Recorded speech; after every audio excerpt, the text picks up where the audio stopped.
Bonjour à tous, c'est Antoine pour Photopia, bienvenue dans cette nouvelle vidéo. Qu'est-ce que j'en chie depuis tout à l'heure à essayer de tourner la moindre vidéo. Il y a eu une machine à souffler qui s'est mise à faire du bruit comme pas possible, j'en pouvais plus. En plus il y a des enfants, une école qui sont arrivés jouer un petit peu à côté, ça faisait du bruit comme pas possible. D'ailleurs vous pouvez voir un peu les backstage sur Instagram. Et après le vent s'est levé, ce qui fait qu'on n'entendait plus du tout, ça avait plein d'à-coups sur le micro, c'était infernal. Du coup je suis revenu ici, ceux qui sont là depuis longtemps l'auront peut-être reconnu, c'est là où j'ai tourné la vidéo sur le meilleur sac de voyage. Le Tenba Axis me sert encore et qui va beaucoup me servir dans les prochains mois, je l'espère. Et aujourd'hui, on n'est pas là pour parler de sac, mais on est encore là pour parler de matériel, puisqu'on va parler de trépied. J'ai eu du coup un petit problème durant le dernier voyage, le dernier petit trek en refuge avec Mamat, alias Travel White Monkey, comme d'habitude. Mon trépied s'est cassé. Je sais pas si c'était à cause du froid. Alors je sais pas si vous verrez exactement si le focus va se faire comme ça. C'est-à-dire qu'il faisait très froid, hein. Il faisait bien moins 5 voire moins 10 avec le vent. Magnifique. Il fait froid, mais c'est magnifique. En tout cas moins 10 en ressenti.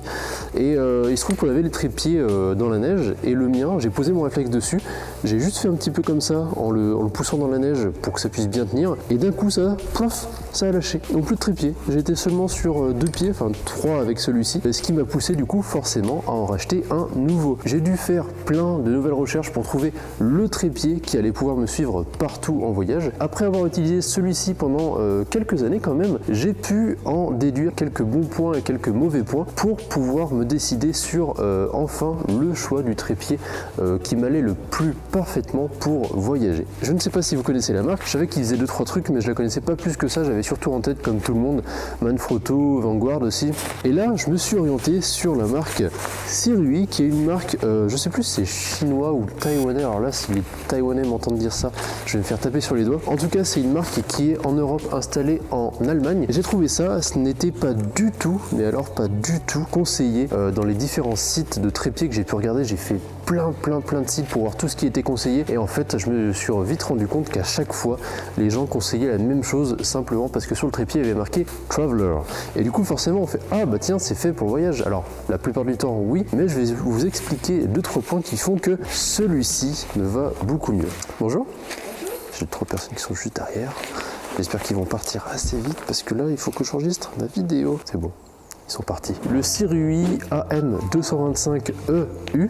D'ailleurs, j'ai la petite feuille avec moi, histoire de vous dire exactement tout ce qu'il en est, des petits aspects techniques qui pourraient vous intéresser. Avec la petite tête qui n'est pas obligatoire, moi je l'ai prise avec.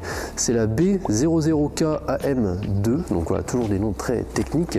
Et je l'ai eu du coup pour 140 € sur internet, alors qu'il est vendu à 180 sur le site de Sirui, vu qu'on trouve toujours un petit peu moins cher sur les sites tierces. Pour passer du coup sur les autres aspects techniques, avant de parler un petit peu pourquoi j'ai choisi celui-ci en particulier, on est à 940 grammes avec la tête, donc déjà ça en fait un très bon point parce que le trépied que j'avais avant, il me semble qu'on est à 1,2 kg, 1,3 kg et on a une charge maximum de 6 kg, sachant que la charge maximum en général il faut la diviser par 2 pour avoir vraiment une charge réelle et utilisable sur le terrain. C'est extrêmement rare d'avoir des objectifs et le réflexe ou l'hybride qui fait plus de 3 kg déjà, donc on est très large.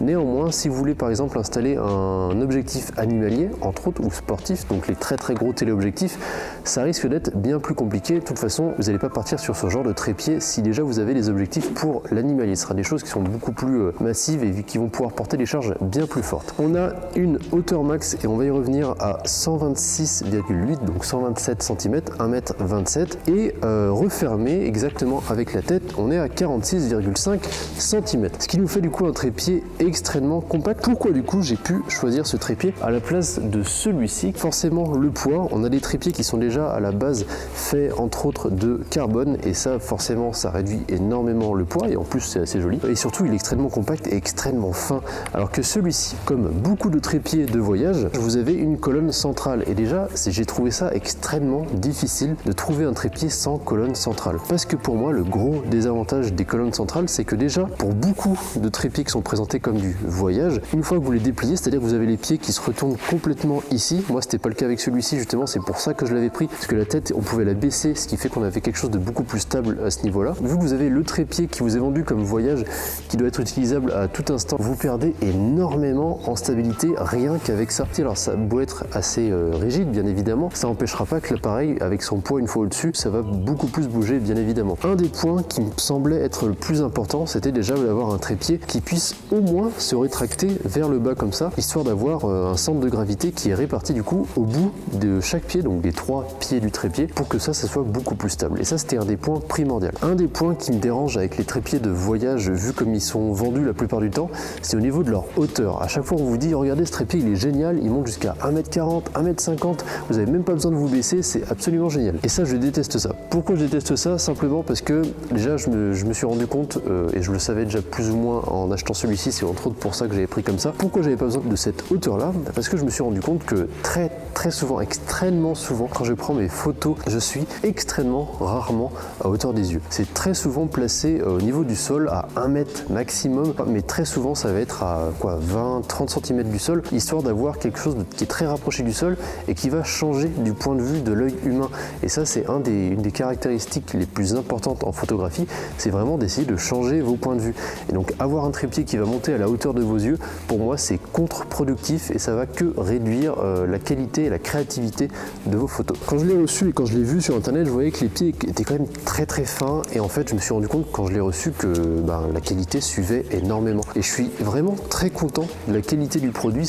Quand on l'a dans la main, on sent que c'est quelque chose qui est vraiment solide et qui est compact. Au niveau des points intéressants sur ce trépied-là qui m'ont plu, encore une fois, c'est qu'il n'a pas de colonne centrale, donc ça permet d'avoir quelque chose de beaucoup plus compact. Et quand on a les pieds repliés ici, on voit qu'il n'y a quasiment aucun espace au milieu, ce qui fait qu'on peut le ranger de partout. Et ça va dans tous les espaces que vous pouvez accrocher avec une petite corde, ça va se coller à votre sac, ça ne va pas prendre de la place en largeur, et ça c'est un très bon point. Autre chose, et c'est du semi-automatique les pieds, donc il y a juste une petite chose comme ça à relever, et ensuite vous pouvez le baisser et vous pouvez régler à différents niveaux. Sachant que le pied, vous pouvez les mettre très bien comme ça, hop, je les remonte, et ensuite vous avez une base qui peut se mettre au sol de façon extrêmement plate. Et ça c'est vraiment cool, parce qu'au final on est à peu près à 10, vraiment grand maximum 15 cm du sol, et ça va pouvoir vous permettre de faire des photos vraiment très originales. Quand vous faites des photos de paysage par exemple, quand vous êtes dans la nature avec l'herbe, ça vous permet d'avoir un petit premier plan avec de l'herbe floue, et ça vous permet du coup de jouer avec différents plans. En plus de ça, cette fois-ci j'ai décidé de partir sur des pieds qui se dévissaient, donc là ça change de ce que j'ai l'habitude d'avoir. Moi la seule chose qui me fait un petit peu peur quand je vais le mettre dans l'eau par exemple, c'est est-ce que je vais avoir de l'eau qui va s'infiltrer, est-ce que ça va être facile à nettoyer, donc à voir dans le temps si ça va tenir correctement. Néanmoins, j'ai jamais eu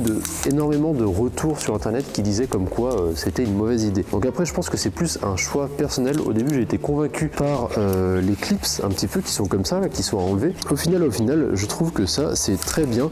C'est vrai que c'est même plus rapide. Quand vous le dépliez et le rangez, vous avez juste à tout dévisser, vous mettez ça comme ça et ensuite un petit coup de poignet et on est prêt du coup à pouvoir l'utiliser. Et ensuite quand vous le rangez, vous avez juste à donner encore une fois un petit coup de poignet, vous resserrez ça et hop, un coup de poignet et c'est rangé.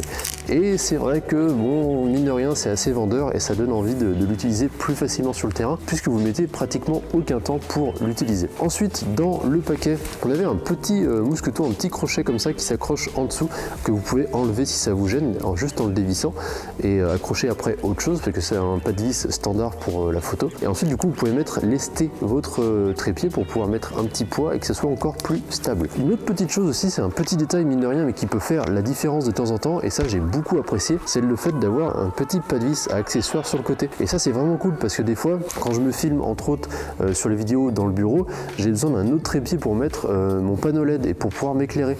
Et ça par exemple, ça me permettrait d'accrocher un mini bras articulé, et du coup ça vous fait une extension directement dessus sans avoir à vous trimballer autre chose pour pouvoir porter quoi que ce soit. Encore une fois, son côté compact et tout compris tout en un, ça marche très bien. Un autre petit détail détail aussi qui fait la différence comparé à d'autres trépieds. On a ici la vis de serrage de la petite tête, la petite rotule 3D. Comme vous pouvez le voir ici, en fait, quand vous tirez un petit coup, ça vous enlève le cran de la vis. Et ça vous permet des fois, quand vous êtes bloqué dans les endroits un petit peu exigus, dans une configuration un peu spéciale, ça vous permet entre autres du coup de pouvoir tourner et continuer à serrer. Donc vous n'êtes pas obligé de desserrer la caméra, la remettre dans un autre coin, tourner le trépied pour la ranger. Encore une fois, c'est dans la praticité et c'est extrêmement simple et utile et sans prise de tête à utiliser. On a aussi du coup cette petite vis de serrage qui permet de dévisser sur l'axe horizontal. C'est pas forcément là sur tous les trépieds, donc c'est un petit plus aussi. La tête mine de rien paraît toute petite, j'avais un petit peu peur et il se trouve que la boule ici est un tout petit peu plus grosse, donc j'imagine qu'il y a un petit peu plus de maintien, ce qui en fait encore un bon point. On a ici juste l'accroche qui est vraiment très fine. Là aussi je me suis dit oula, c'est un peu petit tout ça, et au final bon ça marche très bien tant qu'on fait pas de l'animalier. Avec des 400, 600 ou je sais plus exactement les objectifs, tout devrait aller parfaitement. Très honnêtement, j'en suis vraiment très content, surtout par le fait qu'il n'y ait pas de colonne centrale, le fait aussi que la tête soit directement au bout des pieds. La chose qui me fait un petit peu peur, c'est la finesse des attaches des pieds ici. J'ai peur encore une fois que si je vais dans des endroits trop froids, ça puisse lâcher. Bon aussi, entre guillemets, je joue avec le feu, je prends des trépieds qui sont à 140 €. C'est pas des trépieds qui sont à plus de 200 € et qui forcément vont être extrêmement tout terrain. Il y a des versions waterproof aussi qui existent. C'est pour ça aussi que je vais faire particulièrement attention à ne pas trop le mettre dans l'eau. Mais je pense que pour 140 €, c'est un trépied qui vaut bien largement plus le coup et qui sera beaucoup plus efficace sur le terrain que tous les autres trépieds que vous pouvez voir qui vous sont vendus comme trépieds de voyage. Alors que pour moi, ils ont plein de petites choses qui sont pas forcément utiles et qui vont juste vous embêter plus qu'autre chose. D'autres petits détails aussi que je n'ai pas cités, je vais vous sortir ça juste là. Vous m'excusez, on fait comme à la maison. Hop, le trépied est fourni avec 2-3 petites choses aussi. On a bien sûr le manuel de garantie.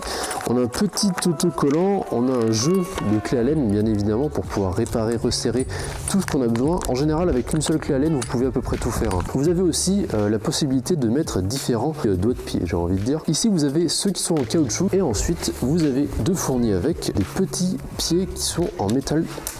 Et je fais tout tomber, qui se vissent tout au bout et ça vous permet d'avoir du coup des accroches bien plus pointues et bien plus stables sur des terrains accidentés, j'ai envie de dire, comme quand vous allez en montagne. Encore un petit accessoire qui est mis avec, qui n'est pas à négliger et qui est bien pratique en fonction des terrains. Vous l'aurez compris, je pense, ce trépied Sirui pour moi est un vrai petit coup de cœur. Je pense qu'il va me suivre énormément de fois dans plein de voyages.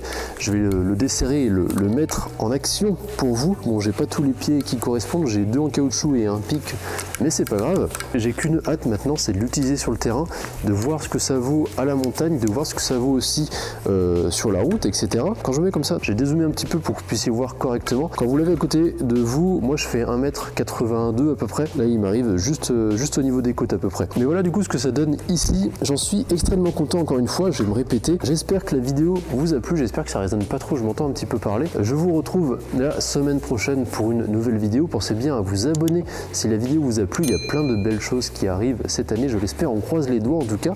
Et puis voilà, à la semaine prochaine, c'était Antoine pour Photopia. Ciao.